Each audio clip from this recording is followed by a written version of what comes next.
करना बच्चा। इधर अराउंड 15 और 16 तैयारी पूरी अपनी पक्का कर लो। 14 को भी हो सकता है, कैन बी ऑन 14। 16 को ले लो। देखो बोर्ड पर सबसे पहले हम बात करेंगे रेजोनेंस की। जब कोई एक स्ट्रक्चर कंपाउंड का पॉसिबली उसके स्ट्रक्चर को डिफाइन ना कर पाए, उसके एक से ज्यादा स्ट्रक्चर बन रहे हो, उसको बोलेंगे वहां पे क्या आ गई है, रेजोनेंस आ गई है। तो जैसे मैंने आपको पहला एग्जांपल दिया SO2 का, बोलो SO3 होगा, SO2 है। क्या आपने इसका इस तरीके से कंपाउंड बनाया, एक कोऑर्डिनेट कोवेलेंट और एक डबल बॉन्ड, तो इसके रेजोनेटिंग स्ट्रक्चर्स क्या बनेंगे,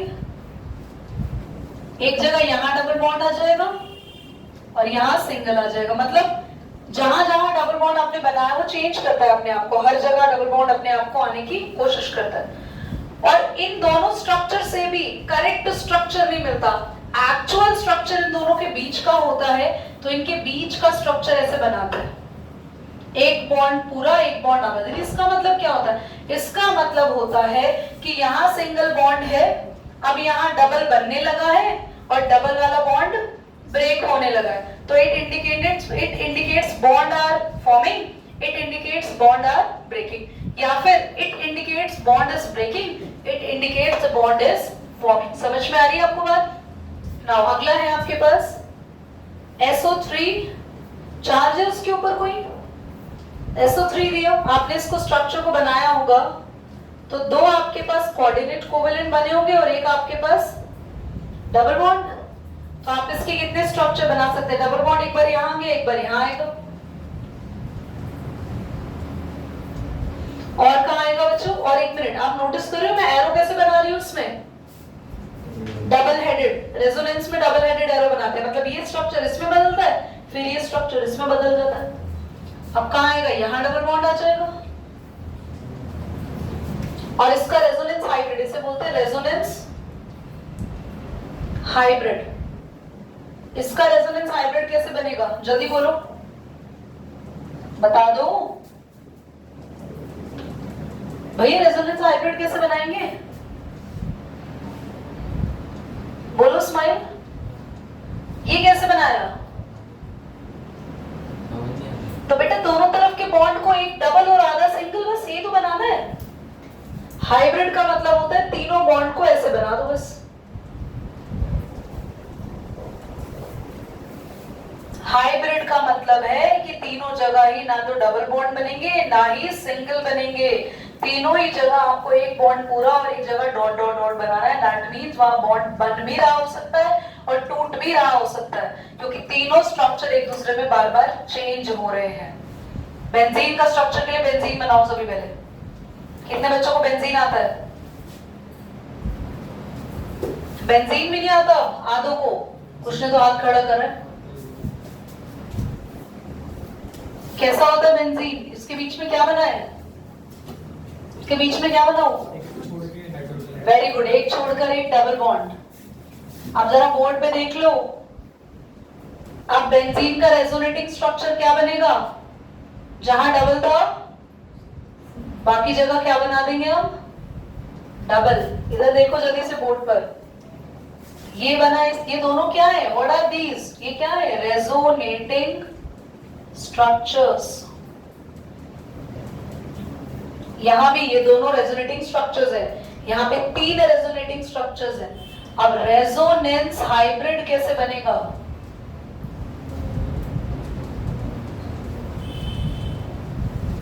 सब जगह सिंगल सिंगल तो है ही, डबल के लिए क्या बनाएंगे, अब सब जगह एक। इसीलिए बेंजीन के बीच में क्या होती है, रिंग। वो रिंग इंडिकेट करती है कि चारों जगह, 6 जगह, 6 के 6 साइड पर डॉटेड में बॉन्ड्स बने हुए हैं, that indicates the ring. Clear हुआ है, समझ में आया? CO3 2- घर पर कर लोगे, एग्जैक्टली ऐसे स्ट्रक्चर बनेगा SO3 की तरह।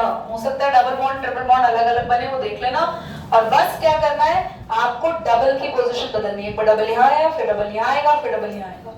और तीनों ही जगह हाइब्रिड के लिए क्या करना है, तुम्हें बताओ हाइब्रिड के लिए क्या करना है? क्या आधे आधे, एक बॉन्ड पूरा और एक पार्शियल बनाना है, ठीक है?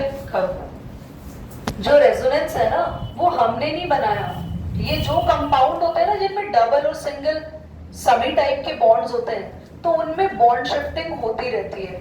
Why is it so? क्योंकि तुम्हें भी पता है, तुम जो स्ट्रक्चर बना रहे हो, तुमने मेरा पहले वाले स्ट्रक्चर में O मिट गया यार, वो एरो के नीचे आप O लगा लेना, SO2 में कुछ नया हो सकता है, एरो देख के नीचे O ना लगाया हो बेटा। अगर आपने सपोज सेकंड वाला स्ट्रक्चर, यार मैंने O तो लगाया ही नहीं यार, हद हो गई है, and heaven plays O, sorry. अच्छा देखो इधर, मुझे उठना ही था आखिरकार।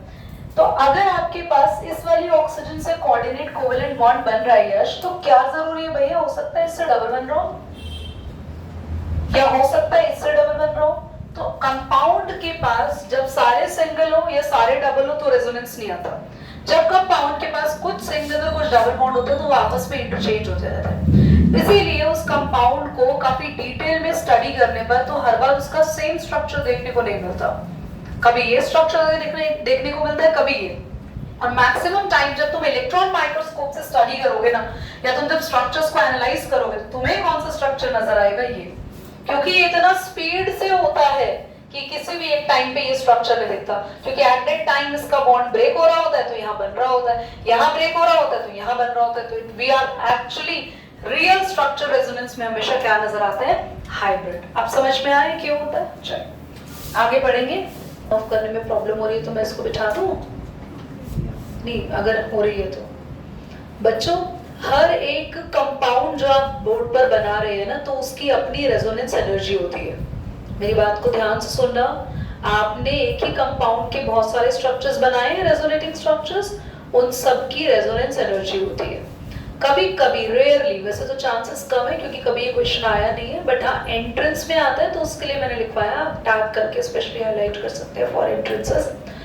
अगर रेजोनेंस एनर्जी पूछी जाती है किसी भी कंपाउंड की तो कैसे निकालते हैं? देखो सुनो, अगर मुझे बोला calculate the energy, resonance energy of SO2, तो आपको SO2 की एक्चुअल एनर्जी दी होगी। ध्यान सुनो बात को, आपको SO2 की कौन सी एनर्जी दी होगी? एक्चुअल। और SO2 के कितने रेजोनेटिंग स्ट्रक्चर्स हैं? दो में से किसी एक की मोस्ट इंक्रीज्ड फॉर्म में रेजोनेंस एनर्जी होगी। तो एक तो एक्चुअल एनर्जी है इसकी SO2 की खुद की, और एक इसके जितने स्ट्रक्चर्स हैं उसमें से सबसे ज्यादा किसी की क्या होगी एनर्जी? हाईएस्ट। तो दोनों को माइनस करना है, इससे पूरे कंपाउंड की कौन सी एनर्जी कैलकुलेट कर पाएंगे आप? रेजोनेंस। Is that clear? कुछ ऐसा खास नहीं था, माइनस क्या करना मैंने आपको बता दिया, लिखवा दिया। Now coming to the next topic, that is polarity of the ions. पढ़ने जा रहे हैं क्लास पोलैरिटी। कोई भी बॉन्ड ना कंप्लीटली आयनिक नहीं होता, कोई भी बॉन्ड कंप्लीटली कोवेलेंट नहीं होता। कंप्लीटली आयनिक का कॉन्सेप्ट अभी तुम्हारे केस में नहीं है।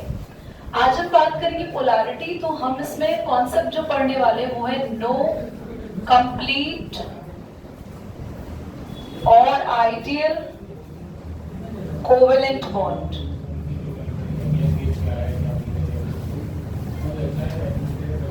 कोवेलेंट बॉन्ड हमेशा कंप्लीटली कोवेलेंट नहीं रहता। कोवेलेंट का मतलब होता है जो शेयर्ड पेयर ऑफ इलेक्ट्रॉन से बने, जिसमें आपस में इलेक्ट्रॉन शेयर हो रहे हो। इसका मतलब है शेयरिंग टूट जाएगी। बात समझ में आ रही है आपको? अगर इलेक्ट्रॉन शेयर हो रहे हो और वो शेयर्ड पेयर थोड़ा सा अपनी जगह से हिल जाए इधर उधर, दैट मीन शेयरिंग। देखो मेरी बात ध्यान से सुनो, मैंने और आस्था ने लंच शेयर करने का सोचा, हमने दोनों ने अपने लंच यहाँ रखे और मैंने दोनों लंच को धीरे धीरे अपनी तरफ थोड़ा खींच लिया ताकि मैं ज्यादा खा सकूं। तो शेयरिंग तोड़ दी मैंने, वहीं बीचों बीच रखा रहता, बराबर खाते हम तो शेयरिंग होती। Now we break the sharing, है ना? सपोज हम सब पिज्जा खा रहे हैं घर में, कजन और लाइट चली जाए, what will happen? The whole pizza, we open the eyes, गायब, वो पक्का गायब हो जाएगा। इवन तो ऐसा भी हो सकता है लोगों के हाथ में दो दो होगी, दोनों मेरे साइज में। तो इसके पीछे ये मैंने ये करना है, I was like so bad at that time. तो पोलैरिटी ऐसा ही होता है। अब आपको बहुत अच्छे समझ में आ गया वो कोवेलेंट बॉन्ड रियल नहीं है, यानी कि इलेक्ट्रॉन जो है वो शेयर्ड पेयर में बीचों बीच ना रह के इधर उधर शिफ्ट हो रहे हैं। क्यों हो रहा है ऐसा? देखो फॉर एग्जांपल किस में हो रहा है, जल्दी बोलो। HCl, Cl है इलेक्ट्रोनेगेटिव, हाइड्रोजन इज इलेक्ट्रो, बहुत बढ़िया। वैसे तुम्हें पता नेगेटिव का उल्टा पॉजिटिव। तुम बताओ बेटा, बच्चा कुछ भी कर सकता है, बच्चे के पास सबके पास दिमाग है। आ रहे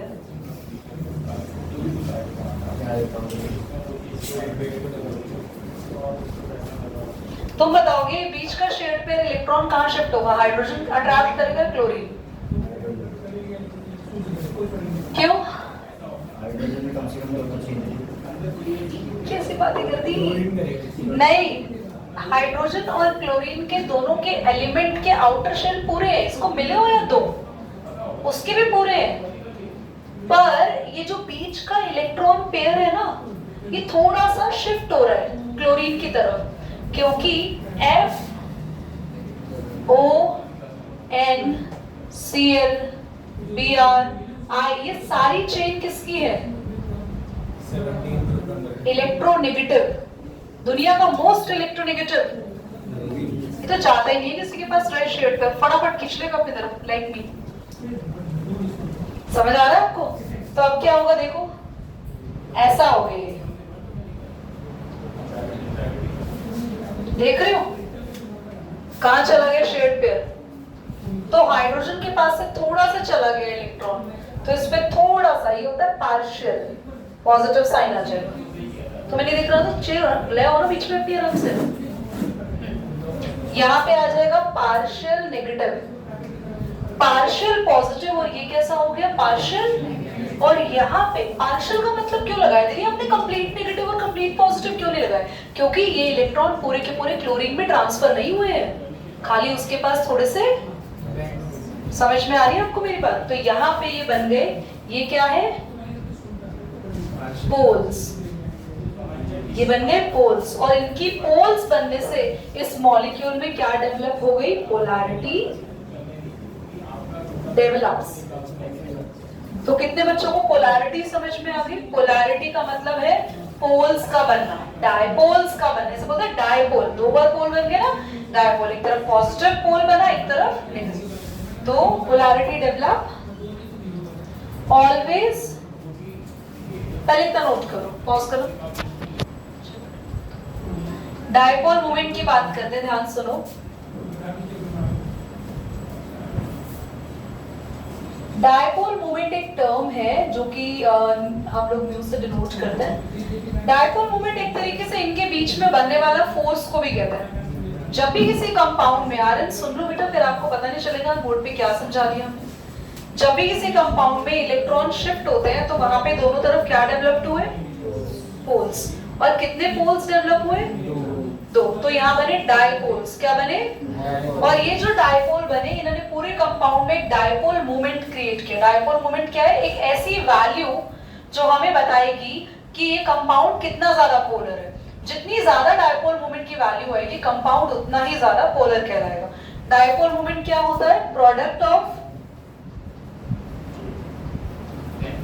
charges multiply the distance between them. ये जो दो चार्जेस है ना, पार्शियल में चार्जेस, इनकी वैल्यूज दी होगी, और इसके साथ साथ इन दोनों चार्जेस के बीच का क्या दिया होगा, उनको मल्टीप्लाई करके कंपाउंड का क्या निकाल सकते हो? Dipole moment. डायपोल मोमेंट जितना ज्यादा, मॉलिक्यूल उतना ही ज्यादा पोलर। क्योंकि छोटा सा लॉजिक लगाओ, देखो उसको लर्न नहीं करना, छोटा सा लॉजिक। अगर इलेक्ट्रॉन जितना दूर जाएगा, जितना दूर इलेक्ट्रॉन जाएगा, जितना डिस्टेंस दोनों में बढ़ेगा, दैट मींस उतना ही नेगेटिव चार्ज आएगा। तो जितना डिस्टेंस बढ़ेगा दोनों में, उतना ही दोनों में चार्ज बढ़ेगा, और जितना डिस्टेंस और चार्ज बढ़ेगा, उनके प्रोडक्ट की वैल्यू उतनी ज्यादा बढ़ जाएगी, तो उतना ज्यादा डायपोल मोमेंट आ जाएगा। समझ में आया? पूरी क्लास का ध्यान यहाँ होना चाहिए। This is very very important question. Question आता है, हम बात कर रहे हैं NF3 की।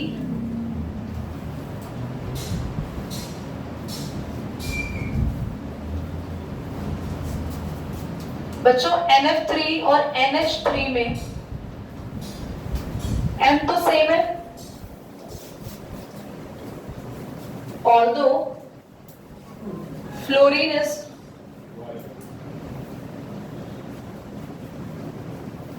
more electronegative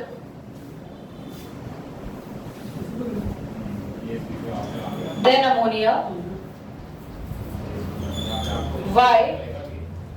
Dipole moment of NH3 higher than NF3. बच्चों देखो, अगर ये इलेक्ट्रोनेगेटिव ज्यादा है तो हमने अभी थॉट दिमाग में पढ़ा, जो जितना ज्यादा इलेक्ट्रोनेगेटिव होगा वहां पर उतना ज्यादा डाइपोल मोमेंट बनना चाहिए था, बट ये क्या हो रहा है यहाँ पर, ध्यान सुना। In case of NF3, both nitrogen and fluorine are having electronegative nature. बच्चों NF3 में N का भी नेचर इलेक्ट्रोनेगेटिव है और F का भी नेचर कैसा है, इलेक्ट्रोनेगेटिव। तो दोनों ही, ये N कह रहा है मेरी तरफ इलेक्ट्रॉन खींचूंगा मैं, F कह रहा है मैं अपनी तरफ इलेक्ट्रॉन खींचूंगा, तो इलेक्ट्रॉन एक साथ किसी एक जगह नहीं जाता है। अगर सारे इलेक्ट्रॉन कहीं एक साथ एक जगह शिफ्ट हो जाए तो वहीं पे तो बनेगा पार्शियल नेगेटिव। अब वही इलेक्ट्रॉन कह रहे हैं मैं आधे इधर जा रहा हूं आधे इधर जा रहा हूं, तो कहीं पे भी पोलैरिटी डेवलप नहीं होगी। So there would be no generation of poles, but in case of NH3, बच्चों NH3 में N कैसा है, जल्दी बोलो, इलेक्ट्रो, और ये क्या है, इलेक्ट्रो। तो हाइड्रोजन भी अपने इलेक्ट्रॉन N की तरफ दे देता है और N तो खींच ही रहा है अपनी तरफ, सारे इलेक्ट्रॉन का फ्लो कहां हो जाएगा, एक ही डायरेक्शन में। All electrons are shifted to one direction only, एक ही डायरेक्शन में सारे जाएंगे electron, hence poles develop here. So poles develop here are stronger. So dipole moment is of NH3 is high. कितने बच्चों को समझ में आया क्वेश्चन ये? हाँ, किसको समझ नहीं आया तो बताओ, मैं दोबारा बताऊंगी, कोई बात नहीं। वैसे तो छोटे बच्चों को भी समझ में आता है केमिस्ट्री। इधर देखो, नाइट्रोजन NF3 की बात करें तो N भी इलेक्ट्रोनेगेटिव है, F भी। मेरी बात ध्यान से सुनना भाई, आज तो और मेरी वाली बात, मैंने सारा लंच अपनी तरफ साइड कर लिया, तो मैंने ज्यादा खा लिया, उसने कम खा लिया, मैं नेगेटिव हो गई, वो पॉजिटिव हो गई। लंच को इलेक्ट्रॉन समझना। अब अगर आस्था भी खींच रही है लंच अपनी तरफ, मैं भी खींच रही हूँ लंच अपनी तरफ, आधी रोटी से ज्यादा उसने छीन ली, फिर मैंने भी छीन ली, तो किसी के पास कुछ गया, बोलो ना, बराबर। मतलब ऐसा हो गया कि ना तो वो नेगेटिव रही ना मैं नेगेटिव रही।